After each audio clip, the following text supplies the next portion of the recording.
ওনাদের সাথে একটা আইনগত বৈধ সম্পর্ক ছিল না।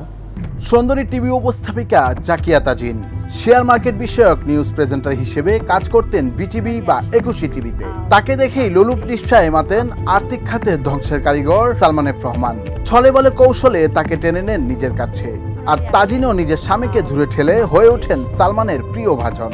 ভিতরে বাইরে পুরোপুরি বিপরীত রূপ ধরা পড়ে দরবেশ খ্যাত ব্যবসায়ী রাজনীতিবিদ সালমান এফ রহমানের। সাদা পোশাকে সালমানের ভেতরটা যে কতটা নিকশ কালো সেটা হাড়ে হাড়ে টের পেয়েছেন ইন্ডেক্স গ্রুপের ব্যবস্থাপনা পরিচালক শফিউল্লাহ আল মুনির। তাজিনকে ডিভোর্স করবা আগামী 48 ঘন্টার ভিতরে। সালমান এফ রহমান কেড়ে নিয়েছেন তার সুন্দরী স্ত্রীকে, এমনকি কেড়ে নিয়েছেন তার অনেক ব্যবসা বাণিজ্য। হুমকির মুখে তার পরিবার। হাজার হাজার কোটি টাকার খেলাপি ঋণ এবং ব্যাংক ও শেয়ার বাজার কেলেঙ্কারির জন্যই বরাবরই কুখ্যাত সালমান এফ রহমান। এবার বেরিয়ে এলো তার নারী লিপ্সার কাহিনী। এ বিষয়ে ইন্ডেক্স গ্রুপের এমডি শফিউল্লাহ আল মুনির একটি বেসরকারি টেলিভিশন চ্যানেলকে বলেন, জাকিয়া তাজিন এক সময় শেয়ার মার্কেট বিষয়ক নিউজ প্রেজেন্টার হিসেবে কাজ করতেন বিটিভি বা 21 টিভিতে। তখন থেকেই ওনার সঙ্গে সালমান এফ রহমানের একটা ভালো সম্পর্ক ছিল। সবাই বলে তাদের মধ্যে কোনো আইনগত বৈধ সম্পর্ক ছিল না। অনেকেরই ধারণা তাদের মধ্যে একটা বাজে সম্পর্ক ছিল, আর সে সম্পর্কের প্রভাবটা পড়েছে আমার বেবি ও আমার নিজের উপর। আইনগত বৈধ সম্পর্ক ছিল না।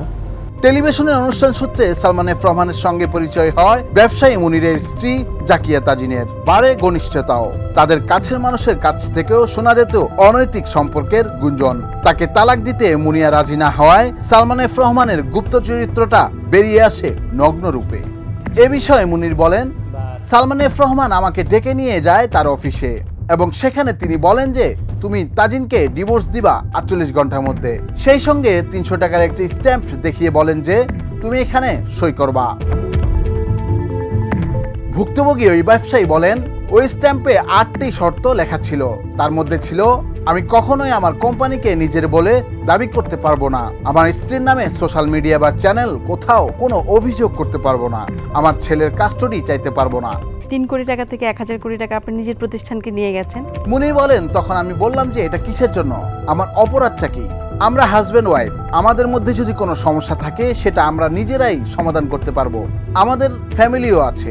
সালমান এফ রহমান তখন বলেন, না তা হবে না, সোজা পথ হচ্ছে তুমি এখন যাবা এবং তোমার স্ত্রীকে তোমার ডিভোর্সের নোটিশ পাঠাবা এবং তাকে ডিভোর্স দিবা।